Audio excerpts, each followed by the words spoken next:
Hello and welcome back to the Books Crypto Club catch up on Zoom. This is a weekly meeting that we hold where we talk about crypto, DeFi, NFTs, blockchain, anything else really of interest. We never really know quite where we're going to go with these things. It all depends on who comes on to the sessions. Anyway, if you like this video, do remember to subscribe to the channel, click the like button, make comments, even come along to the events. Come and join in. We hold them regularly and everyone's welcome, whether you're new or an experienced person, a novice, or anything in between, really. So let's see how today's session goes and let's see what we're going to talk about. James, good afternoon to you. Yeah, things are good, and yeah, crypto world is interesting as always. Yeah, absolutely. And I see we've got David join us as well. Hi, David. Hi, can you hear me? Yeah, we can. Good. Yeah, first time coming, so it has been an interesting week for crypto, and I just started looking into it and found seeing the group, so I thought I would dial in. Great. Well, thanks for coming along. You find the last few weeks in crypto have been interesting, actually. I think each of these sessions have opened up. I said, yeah, it's been an interesting week, you know, with Bitcoin going up, down, sideways, Ethereum doing things, Ripple doing things, the SEC making all sorts of announcements. So welcome aboard. That's great of you to come and join us. And I see we've got Neil as well as joined as well. Hi, Neil. No problem. Well, for anyone who's not been to any of these before, or hi Gary, sorry about that. You're on mute. There we go. I got the gender right by the sound of it in the end. Then you did. Thank you for holding this meeting. Pleasure. Yeah. Well, whereabouts are you now? I'm in North London in Enfield. Okay, so you're fairly local for some then. Because when we set this up a while ago, as James, who's on the call, will recall. We used to be based out of Marlow in Buckinghamshire, and I used to meet up every week, and it kind of grew a little bit. And then with going on to Zoom, we now quite often have people dialing in from North Wales, Munich, wow, occasionally from Chicago, Florida, wherever. So wow. As I was about to say to the others, really, we don't really have a fixed format on these sessions, so we just talk about whatever people are keen to discuss. Either if they're looking to learn something or they've got questions, then feel free to ask away. Or if they've got news to share or ideas. The only thing we don't offer trading tips or recommendations, because sure. I sometimes do work with companies that are authorized by the FCA, and I think I'd get my knuckles wrapped if we had anything like that. So if you do have any questions, you know, anybody at all, feel free to ask away. And we do record these sessions as well. I'll stick them up on YouTube afterwards so that those who can't make it can listen in. So if at any point anyone wants to say something but you don't want it recording, just let me know and I edit it out and stick a little bleep or whatever type thing so it goes off. So how about yourself, David? Whereabouts are you dialing in from? I'm in Devon. Yeah. Okay. Yep, right down in the quieter part of the country. Okay. And so you're fairly new to the crypto world, did you say? Experience-wise, I had all of the FOMO back a few years ago when Bitcoin was on its way up to 20,000, and I was just sort of CTFs. So I was doing a bit of, before I even understood what it was, I was doing a bit of that, basically pure gambling really, isn't it? Yep. But I followed it all the way up to 20 and was on, you know, it was euphoric, but then I also followed it all the way back down to probably 6, and I had some Ripple and a bit of Ethereum, not massive amounts of money, and then just wrote it off really because I'd lost 75% of my money. 3 years later, I got it back. Yep. And decided then to get more into crypto, and then ever since then, yeah, I've been speaking with friends and buying some different coins and getting a bit more into it. And yeah, now I'm quite limited. I just jumped on board when we had the recent boom. and was, loving life. But again, didn't learn from my past mistakes and followed it mostly all the way back down again as well. Well, it's one of those things that I say to people, because I remember as you say, the end of 2017, beginning of 2018, where, Bitcoin headed up to $20,000 and then it plummeted from there. That actually, if your experience is from a period where you bought in and then it dropped, it was probably the best time to get in, simply because it teaches you that you can lose money. Yeah. The worst thing is, I've seen some people who piled in when it was at like 30 or 40, goes up to 60, and they think they are gods. They think they're superstars. They think they're crypto experts. Yeah. No, it's just when the tide's rising, everyone goes up type thing. And James is agreeing there. I completely agree with you. I think the thing that's for me, it's been a wonderful roller coaster, and the kind of the interest in crypto was kind of like, okay, what's this thing? And I want to learn about it, and I want to learn what blockchain is and everything else. And it's taken a long time. And I think now the difference between me sort of a couple of years ago and me now is that, I believe in this more than probably I even did then, because I know what's behind it. However, I also know, like any asset class, what comes up comes down, what comes down comes up. And essentially diversification in portfolio, be that not just within the crypto space, stocks and everything else, is just so vital. And also I've kind of had to go, well, do you know what? Let's look at how these have performed, not over 6 months, not over a year, but over the last 5 years. And it is absolutely magnificent over that time. But, a lot of the time now, the biggest thing for me personally, and the tip that I kind of give to everyone is put Binance down. And that sounds really simple, but, I started to lose money when I started to get excited, when I started to trade, well, actually, just like anything, just, put that away. Okay, diversify. Some are going to be great, some are not going to be so great. And that's kind of the way that I've kind of been with crypto, and to not be greedy and to go, hang on, if I'm making 20-30% profit, which of course in the crypto world is tiny, that's huge, that's massive. Like you can in a million years get for your bank in that or whatever. So I agree. I think it's that sort of, if you have gone through that period, I think as most of us have, then it is actually a really great learning tool, because it made me learn without doubt. Yep. I really actually agree as well, because that's what I've learned in this latest bull run, when I've then been and sort of invested alongside friends. I mean, talking about it with them while they're getting more and more knowledge and getting more into things and staking and all of these different things. I actually sort of avoided that, because I thought without a great deal of certainty and knowing really what you're doing, and the risk of like getting fees and transaction fees and potentially losing login details to something you've signed into, all of these little risks, I would have preferred to just stick with it and leave it alone. And in quite a lot of the cases, I believe that that's probably a better strategy, unless you're really in the know of what you're doing. I think it's interesting. Something you do tend to learn is that the more you leave things alone, the better you tend to perform. That it's you find that people who tend to lose money tend to be the dabblers, who are constantly in and constantly out, and they don't have a strategy. And it's like it's gone up by this, about sell, and then it carries on, and they've got the kind of like buyer's regret or buyer's remorse, or whatever it is. And then you get the people who just stick something in and leave it alone, and they come back to it, as James says, a while later. It's like, oh, that's done rather nicely there. And David, as you were saying, like, you think the end of 2017, when Bitcoin was $20,000, and then it plummeted to $6,000. But if you'd have held on for, and it's taken admittedly 4 years, it crossed 20,000 again at the beginning of the year.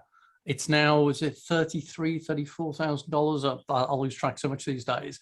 So you've done quite nicely compared to traditional financial markets. You look at what your pensions are doing, or what your savings are doing, or whatever, and it's still an order of magnitude better So yeah, I think sometimes just hodling, as it's known as holding, is possibly no bad thing. Yeah, because I think over the years of, well, and not maybe learned, because it is all speculation, you just think that it is, even though Bitcoin seems so expensive now and the market is matured greatly, which it has, in the grand scheme of things, it's probably still a child into what it will be in 5 years' time. So, you know, if you're not going to get really into trading and catching the highs and the lows, if you can just afford to park some money, park it, and the chances of it probably being less than what it is in a few years' time is probably quite limited. Maybe that's a very positive outlook, but I think the chances of losing money that you can sit there for long term now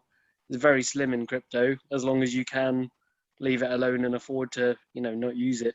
Yeah. And exactly, and the whole concept of store of value and such like as well. And you know, I mean, just when you said that, I kind of laughed at myself, because you know, I've had these periods where I've done some trading and I thought, oh yeah, you know, oh fantastic, you know, and I come the day and I've done really well and everything else.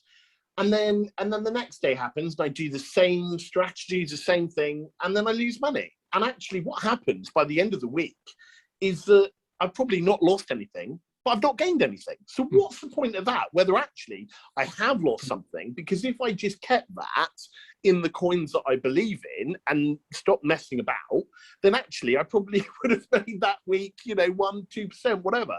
So yeah, it's, and that is a heck of a lot of discipline, I think, because, you know, we're into the space, we enjoy the space. So therefore, the one thing that I always want to do is to get into this new coin, or, oh, that's really interesting, or DeFi, or whatever it may be. And, you know, I do my due diligence and I want to get involved. I'm like, no, slow down. What do I actually want out of this, you know?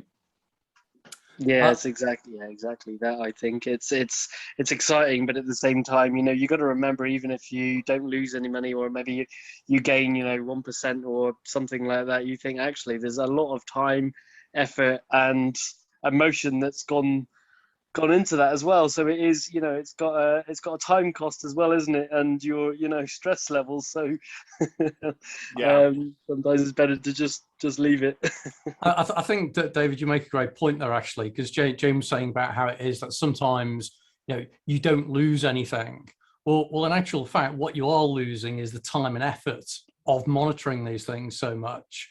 And I know that there's one guy who quite often joins us, Steve, up in North Wales, and he does do a lot of constant monitoring and tracking, and he does scalp trading, and he seems to have a pretty good system, and it works for him. That's great. And you know, he makes, I think he was saying, between 2.5% and 5% almost per day at times, which is pretty decent. But he's not investing massive amounts of money. You know, we're talking in terms of, you know, hundreds or 1,000 or so. So he's making nice money. But I know when I looked at this a while ago, and I could go and sit in a coffee shop for the day, and I could scalp trade, and I could make, you know, a few £100 in a day. And you go, oh wow, that's brilliant. You know, that for some people that's a living type thing, a few £100. But then you look at how much effort it took you, what the risk was that you faced, and how much you risked losing in order to do that. Absolutely. And at the end of the day, if you go into work, you know pretty much you're 99%, 100% likely to receive the money that you've worked. No, you're absolutely right. You know, that's the thing. And that's stressful. And yeah, I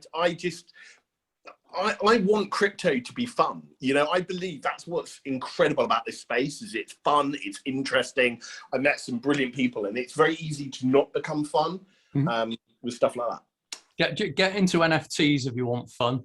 NFTs, non-fungible tokens, for those who don't know, is a whole new market of entertainment. It really is quite fascinating. I was going to say, Neil, what's your interest in this then? Are you learning or developing or knowledgeable? Did I scare her off? Oh, maybe she's run away, making a cup of coffee or something. Yeah, but does anyone take an interest in things like NFTs? I did look into them, because again, when I was, you know, sort of in a group with friends that You invested a hell of a lot of more money than me. You know, they're in business and they actually invested a great deal. They, you know, would follow groups and be really into it. And we were all saying, you know, we need to get on this because it's, you know, early adoption and all of those things. But the more I read into it, the more it scared me off, really. I just thought, this is all just nonsense. And I'm just, again, the same with messing around with crypto. I just didn't want to sign up to lots of accounts and getting to know different sites and exchanges, and it all just more risk for me. But that's personally because I'm not great with probably, you know, managing details, and, you know, I'd worry that in a month's time I'd forget all about the login that I'd created for my, you know, thing, and, you know, that could be £1,000 down the drain or something because I've just forgotten about it, you know. Yep. That's possible. Neil, were you going to come back in there? I'm still here. Sorry, I find it. I'm quite new to Zoom. Sorry about that. Okay, no problem. Basically, I started investing in February on the back of a tip from a friend regarding XRP. So basically, I've done the wrong thing probably, and got a larger overdraft and spent some money on my credit cards and put quite a bit of money in XRP at the moment. When I started dabbling around, I did buy some of the lower valued coins, and I did end up making a profit of £1,000 on BTT, which made me quite excited and think, oh, I must be quite good at this. But I was doing quite a bit of research at the time, and then I invested in other coins, another crypto, and I didn't get anywhere, and I made a few losses. So I've come to the stage now where I'm a bit frightened, and I haven't really got any more money to invest at the moment. Okay. So I've just got a couple of the smaller coins, shall we say, and I've left everything in XRP. I haven't sold any of that, and I'm hoping for a good outcome, basically. So you're just waiting for the court case to be decided in favour, and then you can cash in quite nicely. Yes, I'm a bit worried about it, but yes, I'm going to wait. Yeah, okay. Must have had the recent boost with it as well, though, because that is one of the coins I had back 2017 that lost me the most money because I bought it when it was just over $1, and I followed it all the way down to whatever it was, its low of 30 cents or whatever.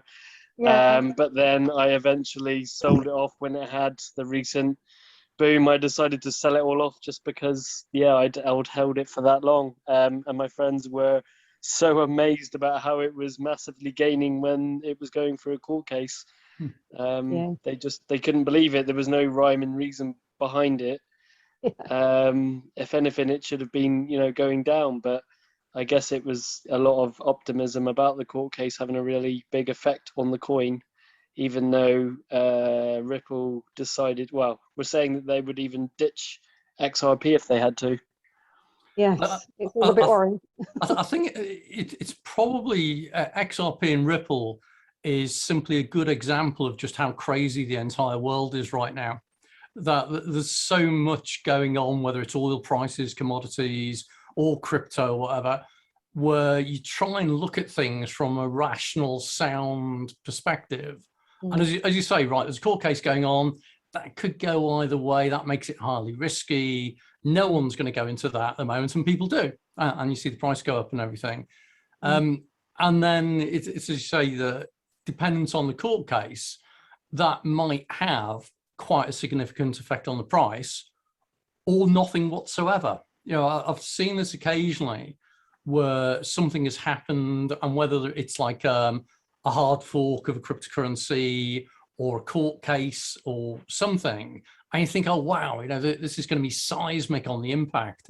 And you look at the Coinbase chart or the Binance chart, it's like you can't even see that it happened, type thing. And I know James is a member of like the original Books Crypto Club, and I've got a WhatsApp group that we run on there, and I think I even did a chart once which tracked Bitcoin prices against football news events or something.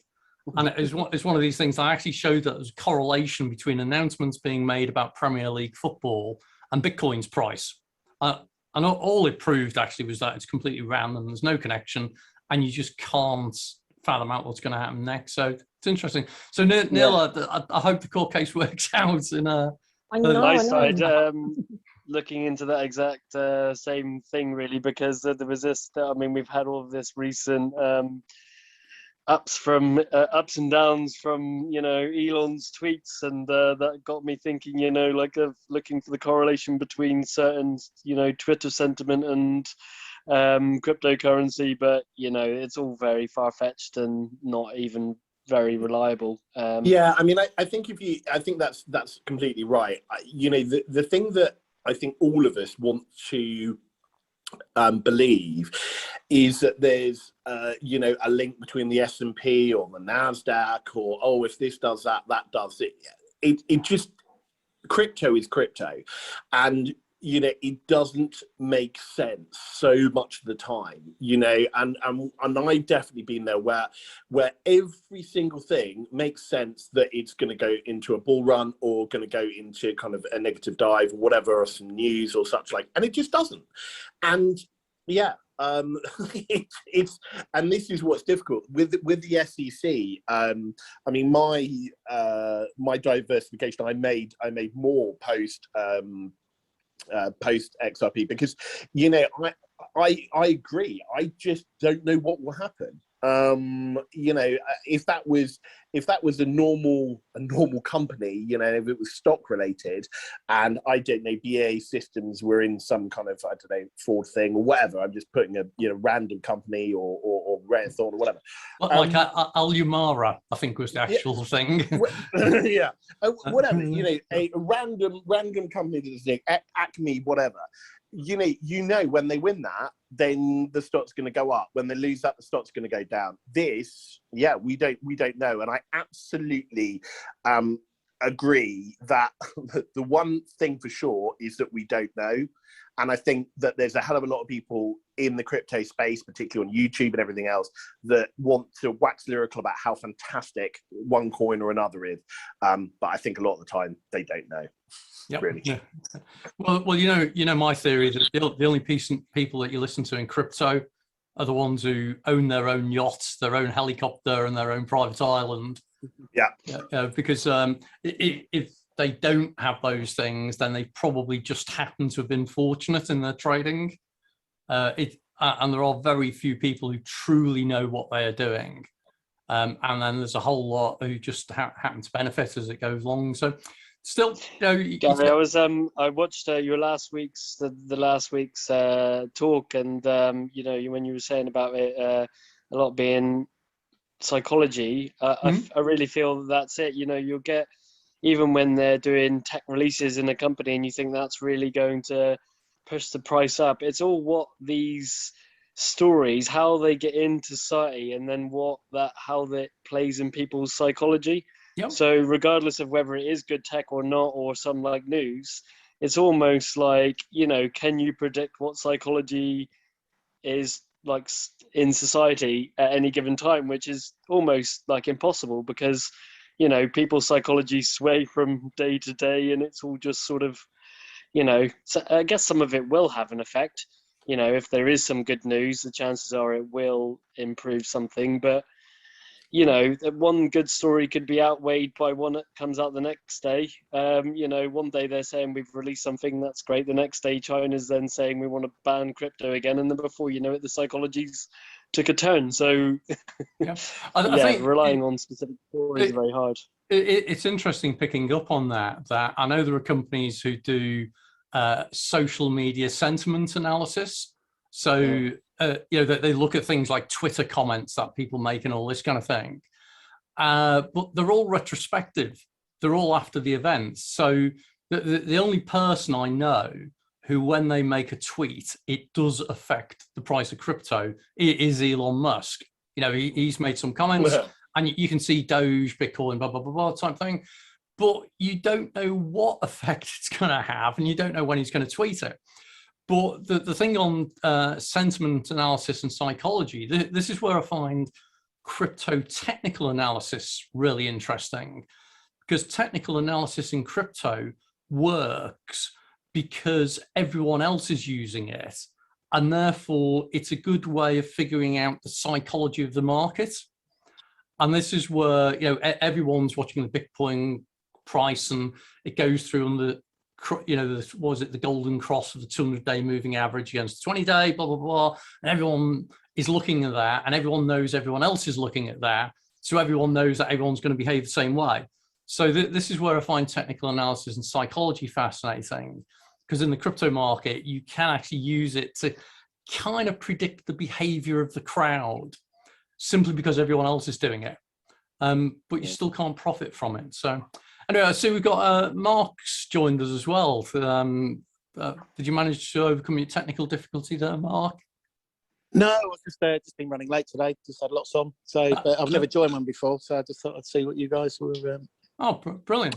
chatting about, what the agenda is. So. Yeah, well, welcome aboard. There's no fixed agenda. We end up talking about whatever we want to be honest. So we tend to have a mixture of people who, it can be anything, complete novices, day traders, scalp traders, investors, DeFi specialists. We occasionally get cryptography experts who join us. It really depends.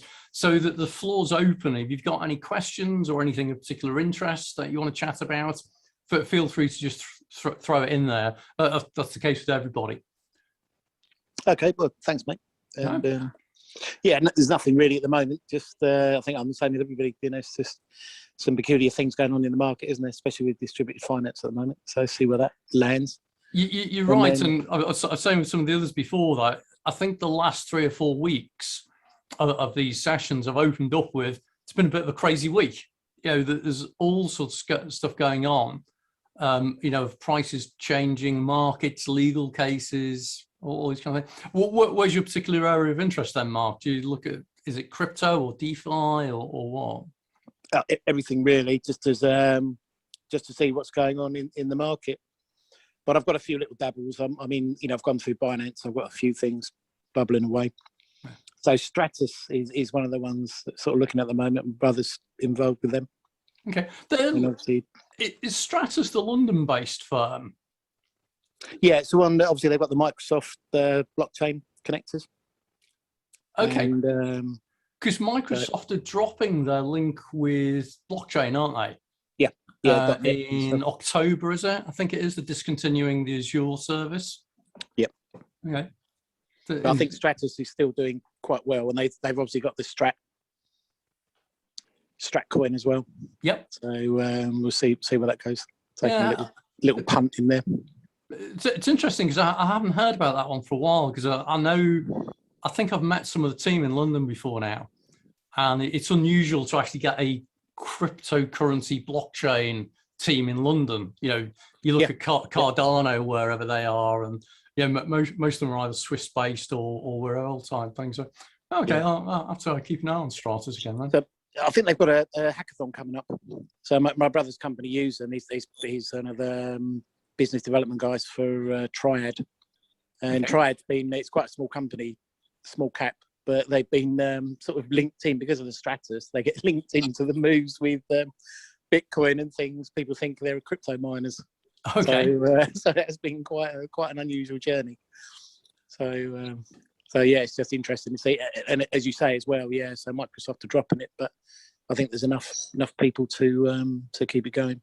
Okay. I think there's still enough appetite then. Yeah, because it did surprise me, because it went through this kind of phase where all the big IT tech companies, you know, the Oracles, SAPs, Microsoft, but they were all kind of like piling into the crypto blockchainy world, and so it's kind of quite a surprise when Microsoft suddenly said, "Oh yeah, we're moving away from it." It's like, it's kind of brave. I'm the same. Yeah, I can understand it, because I work for IBM, and we're obviously major in that blockchain with Maersk, one of our big partners. And obviously global containers and things. And IBM announced 2 new blockchain projects last week as well, didn't they? Yeah. Yeah. Are you able to talk about what those? Because I know that's to do with provenance of. Is one a food one or something? No, I'm in banking, so you know, I can see as much as you guys on that. Okay. I'm in a different industry. But, okay. But yeah, one of my friends is a blockchain lead, but for IBM in Australia though. So, but he's not he's not somebody I talk to that regular now. But Okay. he used to be based in London, but he's now the lead partner for for IBM Australia blockchain. Excellent. Good. I was So going to. Rupert Colchester, if you ever heard of him. Who? Sorry. Rupert Colchester. Name's not familiar. I remember Ant somebody with IBM, but I know that they went through a few changes a while ago.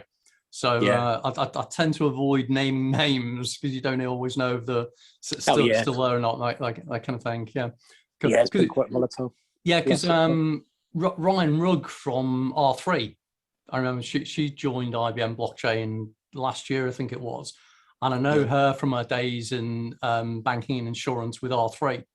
And the ledger and everything. And their CTO as well. I can't remember his name. He was ex-IBM.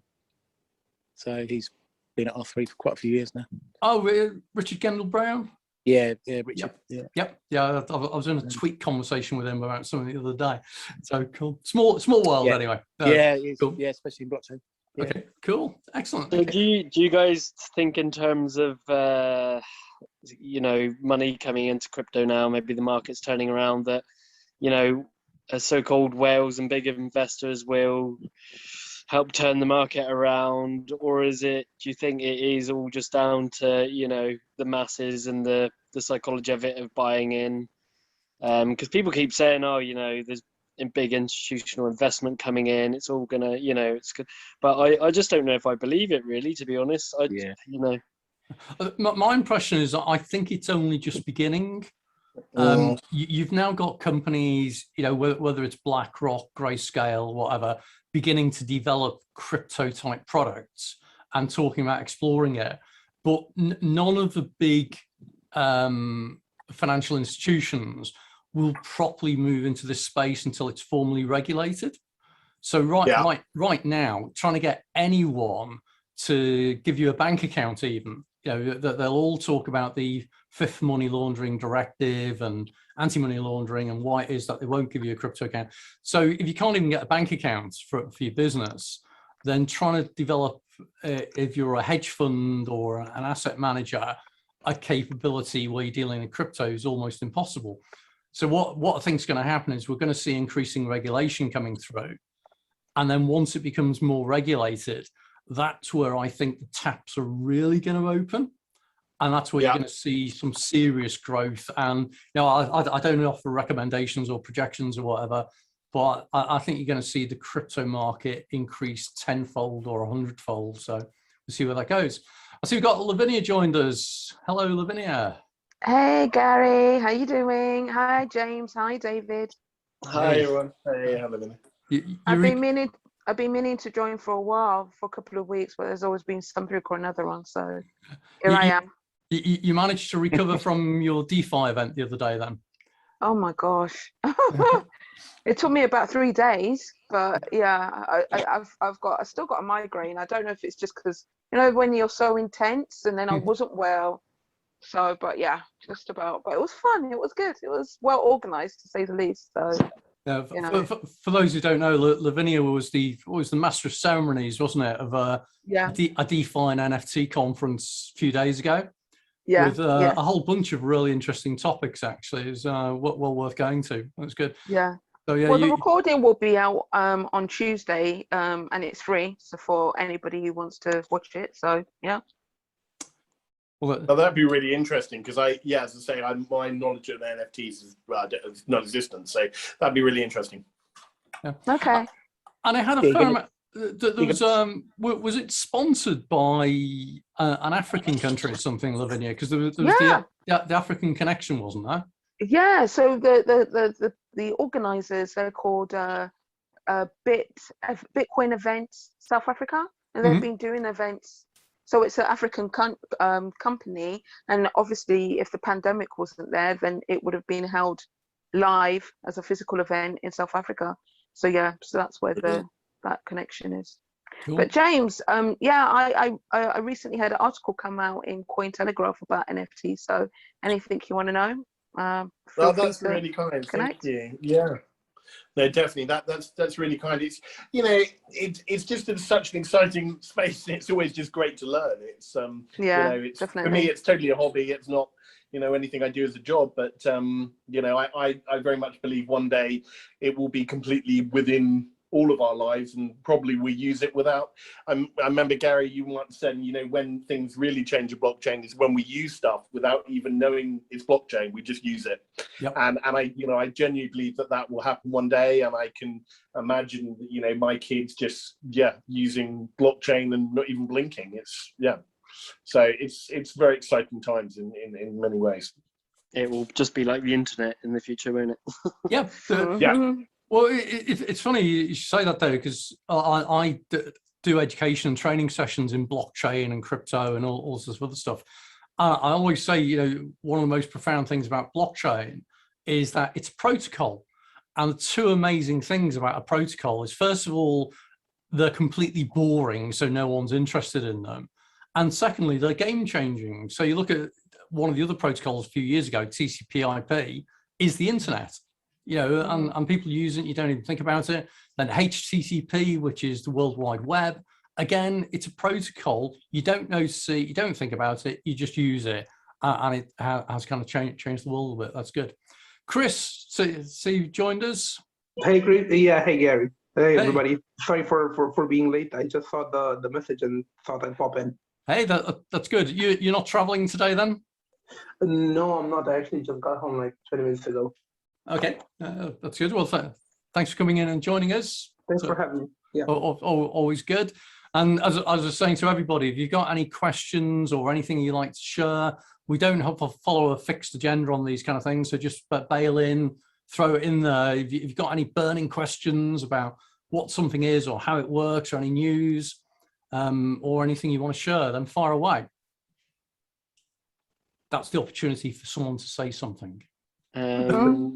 It's all general things. And my thought is really, with the big players like Bitcoin and Ethereum and Ripple, in terms of investment, would you see them as the more sort of stable investments as opposed to like newer players in the space, almost like established companies or startups effectively? You get these newer coins that are great growth, but if they're newer, is it do you see them as like a, if they do something good and release some new tech, they'll be good, or they could just collapse, that type of thing? Or I'll throw in a view, and then everyone else can add to this. The first thing that I've noticed is that there appears to be no correlation between the technology credibility of a project or team and the cryptocurrency price.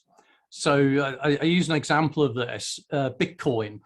Bitcoin is an established technology that's fairly stable and hasn't really changed in 10 years. And its price has accumulated quite nicely. Ethereum has taken leaps and bounds. It introduced smart contracts a couple of years ago. It's developing. They did the London release a couple of days ago, which makes major changes to minor prices on transactions. It's coming on leaps and bounds in technology. Price, not changed significantly. Cardano, backed by Charles Hoskinson and his team, great technical team, great innovations, doing some really great stuff. Again, price almost unaffected. So it's almost like, I'm going to give an awful analogy because I don't actually like football, but I'll use it. It's a little bit like going to a top league, Premier League football match, a Man United, Liverpool, whoever they are type thing, where you know what you can expect. It'll be a fairly high quality type game. You'll pay your money and it'll be, 2-1, 2-all, 3-2, whatever it is. Or you can go to a little Sunday league team where they're totally different, but there'll be far more action going on and far more interesting. It's kind of like that. No, I don't know whether that analogy works or what others think about it. Yeah, no, I think that's a really good analogy because yeah, you know you know with one of the big teams, as it were, that you rightly say, that one is more likely to win against another. Sometimes they win, sometimes they lose. It's like, okay, fine. But yes, the kind of the startup, the exciting, you could get a tussle in the middle of the game. You get the handbags at dawn. You might get some fouling. You might get some screaming fans. It's and that's the exciting thing, isn't it, about a new coin, without a doubt. Mark, are you going to add something on that? Cause I think of it kind of like it's almost like boring football or ice hockey.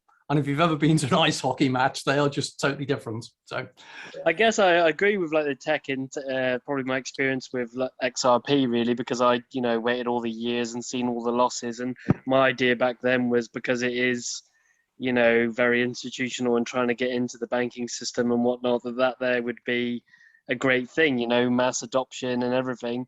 And that hasn't really played true. Yes, it has, had its big spike now.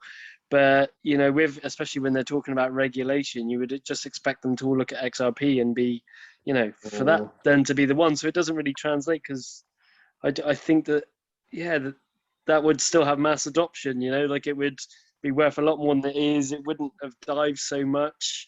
So, the technology and what it is doesn't really seem to translate into the price. Well, absolutely. I remember when Brad Garlinghouse went on to CNBC and claimed that XRP would be $500 in XRP in not too long. This is live, This is why I always think it's a good idea to be very suspicious of any future price predictions by anybody. Yeah, amen to that. Until someone does start getting it right, in which case start listening to them. With the things where I was interested in EOS for that reason, because I literally, it was a FOMO thing like you, Sil, with XRP. They advised me to get it, and it was purely FOMO. I decided to buy into it. I got lucky. I seen it all the way up to the $14 that it got to from, I think I got in it was $3 something. But then I followed it all the way back down and decided to bail out at like 580 or something. But they were right, because I really believed in them, because they say so much tech behind EOS and, and everything, but it's just not translated like that really. So you just don't know. EOS has gone quite quiet lately as well, hasn't it? Because EOS had quite a physical presence in the community side of things, particularly in London a while ago. I remember the things like SVK Crypto, who was supporting EOS, and you had EOS.io and all sorts of things. And it all seems to have gone a little bit quiet lately with them.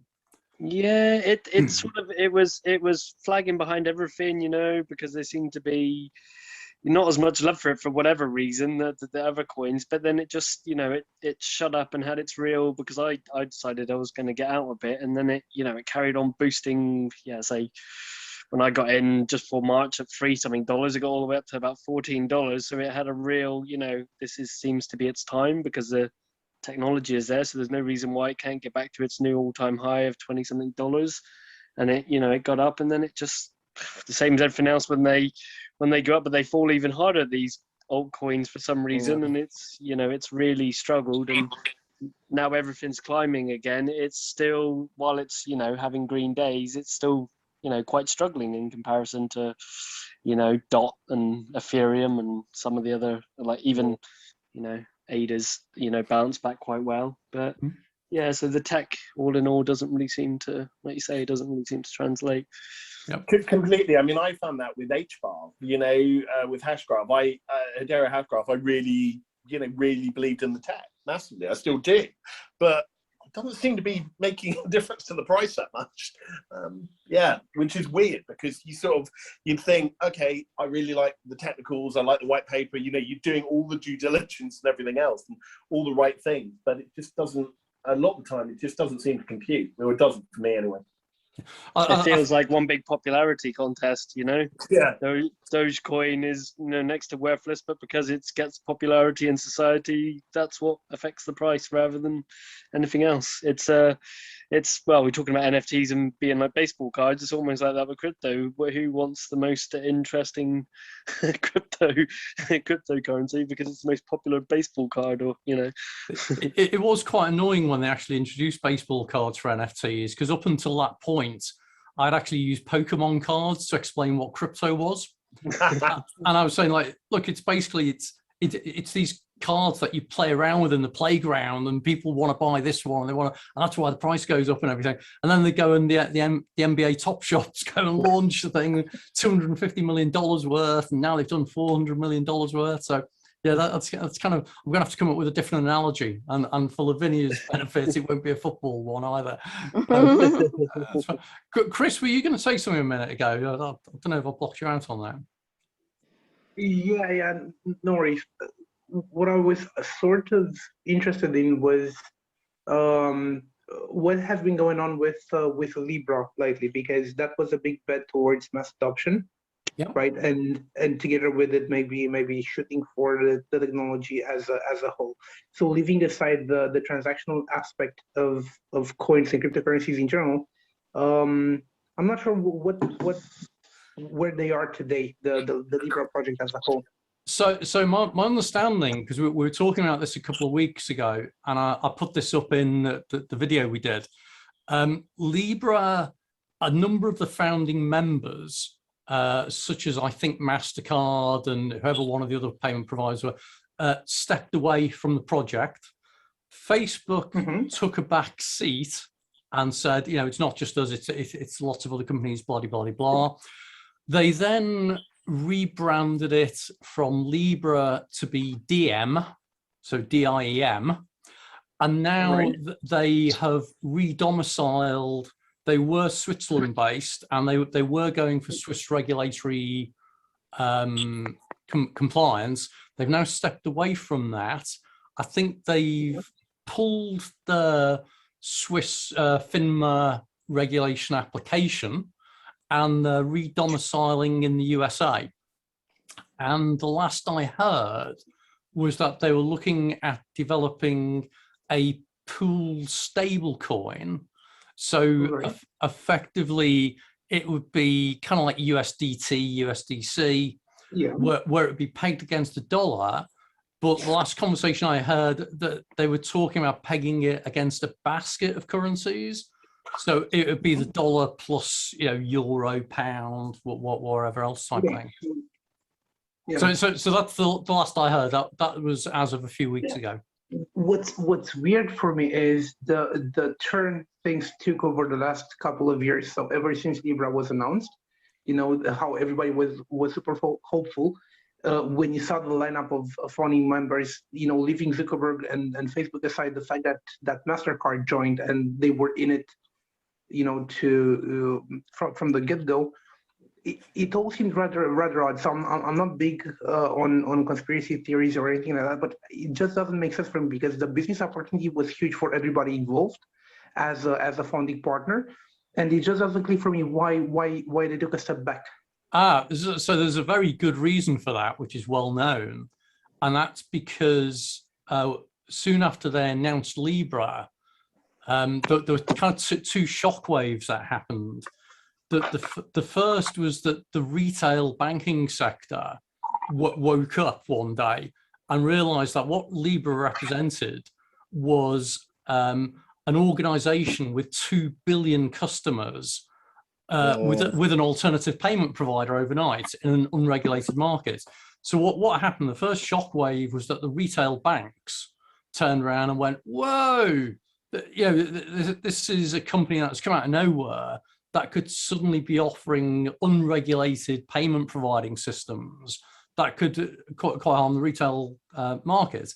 And then 2 weeks after that, the central banks woke up and thought, hang on, if Facebook suddenly launched their own cryptocurrency and you've got 2 billion account holders and it's backed by MasterCard and all this kind of thing, that starts undermining the dollar as reserve currency. So the US Senate, I think it was, actually wrote to Facebook I remember seeing a letter a while ago, and the letter, roughly speaking, was along the lines of saying, we're not quite sure what you're doing, but would you please stop it for now while we think about whether it's okay or not?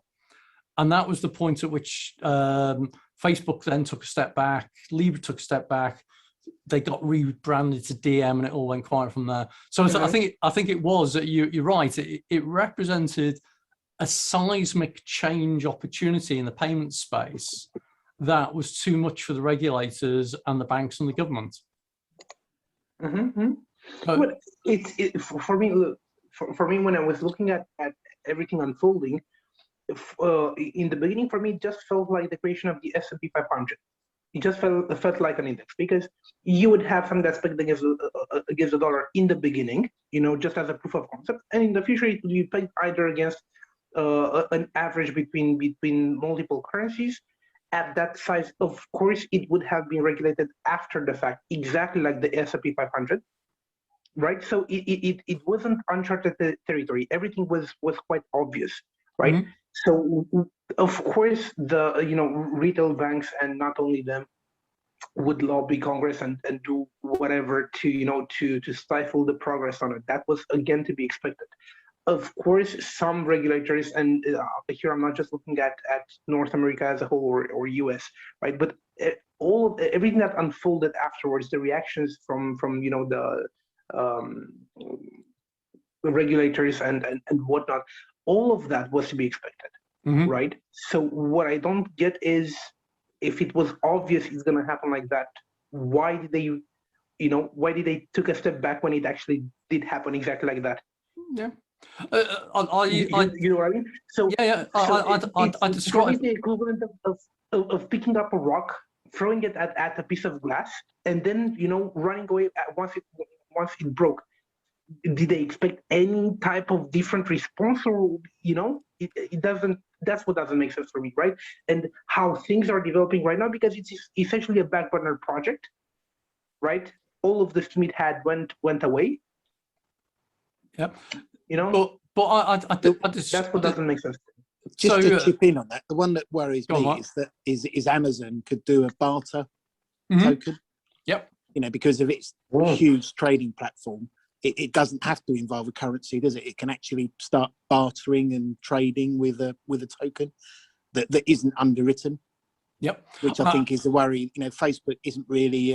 It's a method. It's a transport, but it isn't.